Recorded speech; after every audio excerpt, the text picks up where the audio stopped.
সুমন কত দামের প্যাকেট করছো এগুলো? 10 টাকার দামের প্যাকেট কি এগুলো?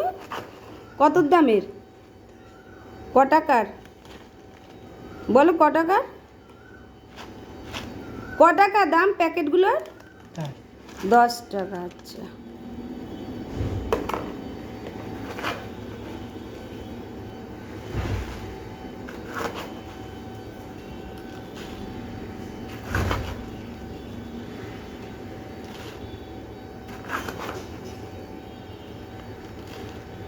ব্যাস হয়ে গেছে, আর ভরতে হবে না।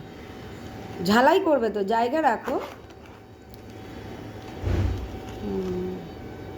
ব্যাস, হাতা রাখো, ওইটা রাখো, এইখানেই হাতা রাখবে। বড় ওটা ওখানে রাখো।